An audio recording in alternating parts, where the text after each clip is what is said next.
Good morning, everyone. I am Smita Choksi from Unity Public School, English Medium, Cambridge. Today I explain EVS worksheets, Chapter 9, Safety First. My first question is fill in the blanks with the given words. यहाँ पे आपको blanks जो दिया है उसको fill करना है. जो यहाँ पे आपको words दिया है like moving, zebra, road and carefully. Okay. See, first blank is here. Cross the road at a blank crossing. हमें रोड किसके ऊपर से क्रॉस करना चाहिए तो जेब्रा क्रॉसिंग से.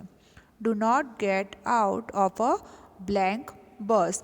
हमें कैसी बस में से नहीं निकलना चाहिए, नहीं उतरना चाहिए तो मूविंग बस मतलब कि चालू बस में से हमें बाहर नहीं आना चाहिए. B blank while swimming.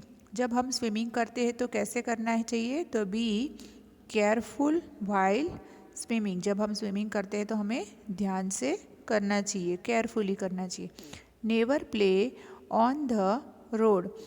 Never play on the road, never play on the blank. तो क्या आएगा रोड. हमें रास्ते पे नहीं खेलना चाहिए. Understand. C question second. Circle the correct word in the given sentence. Circle the correct word in the given sentence. Be careful. पहला देखिए, पहले सेंटेंस में क्या लिखा है. Be careful while climbing stairs or tree. Tree के ऊपर तो हम चढ़ते ही नहीं है तो वो तो आएगा ही नहीं है, वो तो रॉन्ग ही हो जाएगा. तो क्या आएगा आंसर. हमें स्टेयर्स मतलब सीढ़ियाँ, सीढ़ी के ऊपर चढ़ते समय बहुत ध्यान रखना चाहिए.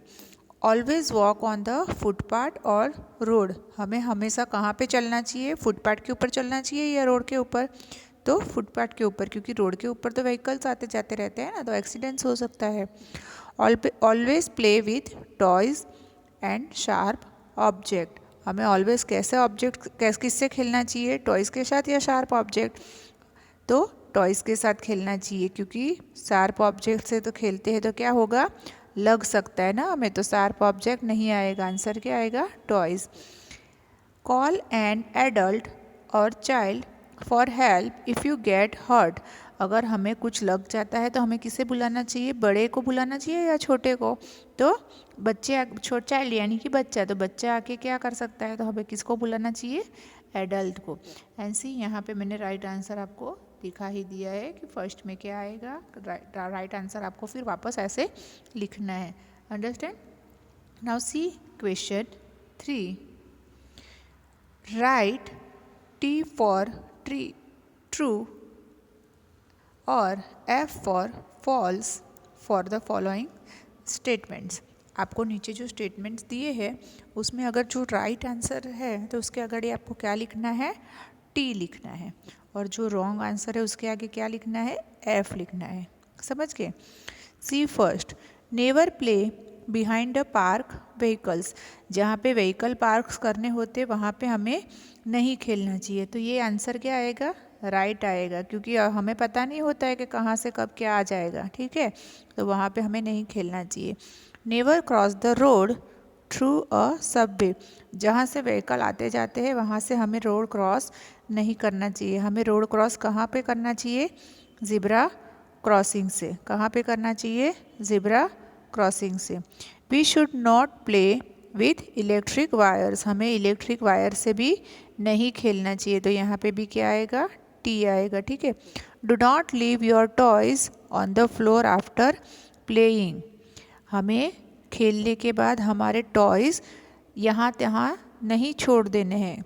क्यों, क्योंकि अगर वहाँ टॉयज़ हमारे ऐसे ही गिरे होते हैं तो हम ही खेलते रहते, हमें आते जाते लग जाएगा और पैर गिर भी सकते हैं हम टॉयज़ के साथ. अंडरस्टैंड. नाउ सी, यहाँ पे देखो आंसर आपको दे ही दिया है. ठीक है. Now see, cross the things you should not play with. हम जिसके साथ नहीं खेलते हैं वो चीज़ के साथ हमें क्रॉस करना है. तो यहाँ पे एक मोबाइल जैसा पिक दिया है, मोबाइल. तो हम मोबाइल के साथ खेलते हैं तो नहीं खेलना चाहिए. तो क्या करना है, wrong. C answer right, wrong किया है यहाँ पे देखा. फिर सीज़र, तो सीज़र के साथ भी हमें नहीं खेलना चाहिए. तो आंसर क्या आएगा, रॉन्ग. बॉल, तो बॉल के साथ हमें खेल सकते हैं, यस बॉल के साथ हम लोग खेल सकते हैं, तो यहाँ पे आंसर राइट। और यहाँ पर सॉफ्ट टॉयज दिया है, टेडी दिया है, तो टेडी के साथ भी हम लोग खेल सकते हैं, तो यहाँ पे भी आएगा राइट। ठीक है, now see question 5, match the following. क्या है क्वेश्चन 5? Match the following. यहाँ पे आपको सारे पिक्चर्स दिए हैं, पिक्चर्स के सिंबल नाम दिए हैं, ये दो साइड आपको यहाँ पे और यहाँ पे दो साइड आपको पिक्चर्स दिए हैं और यहाँ पे आपको पूरे उसके नाम दिए, तो आपको उसके साथ मैचिंग करना है। ठीक है, सी यहाँ पे मैंने आपको मैचिंग करके दिखाई दिया है, ये आंसर है। क्या है ये आंसर है, अंडरस्टैंड। फिर भी मैं आप लोगों को यहाँ पे बता देती हूँ कि क्या आएगा। देखो ये सिंबल जो है वो किसका सिंबल है? पी लिखा है और उसके पे क्रॉस किया है, तो क्या आएगा उसका राइट आंसर? No parking. तो अगर ऐसा कोई सिंबल दिखता है तो हमें हमारे व्हीकल्स वहाँ पे पार्क नहीं करने चाहिए। अभी देखो यहाँ पे ट्रायंगल के अंदर बच्चे इधर आते जाते दिखते हैं, तो उसका मतलब क्या हुआ कि यहाँ पे आगे स्कूल है, तो स्कूल अहेड, समझ गए। और यहाँ पे देखो हॉर्न है और हॉर्न के ऊपर रॉन्ग किया है, तो मतलब क्या हुआ कि यहाँ हॉर्न बजाना, यहाँ हम लोग हॉर्न नहीं बजा सकते, तो इसका मतलब हुआ कि नो हॉर्न।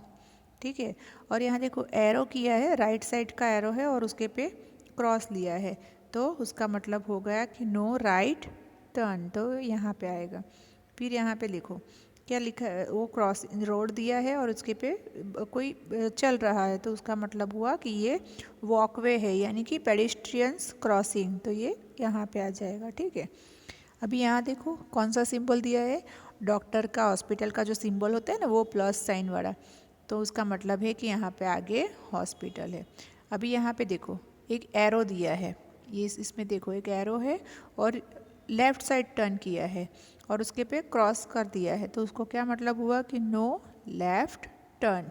ठीक है, फिर यहाँ पे देखो एक एंट्री दी, एंट्री वाला मतलब ये एंट्री वाला एरो है और उसके पे क्रॉस कर दिया है, तो उसका मतलब हो गया नो एंट्री, अंडरस्टैंड। अभी इसमें देखो ट्रायंगल के अंदर क्या है, साइकिल है, तो उसका मतलब होता है साइकिल क्रॉसिंग, समझ गए। और ये देखो ये एक यू शेप में, ऐसे यू शेप में एरो दिया है, यू शेप में एरो दिया है और उसके पे क्रॉस कर दिया है, तो उसका मतलब हो गया है नो यू टर्न, मतलब कि आप यहाँ से यू टर्न नहीं ले सकते, समझ गए। ये रहे, मैंने आंसर भी आपको यहाँ पे दे दिया है और पूरी वर्कशीट कैसे करनी है वो पूरा आपको समझा दिया है। तो अब आपको ये वर्कशीट पूरे गुड हैंड राइटिंग से और अच्छे से लिखना है। ठीक है, थैंक यू।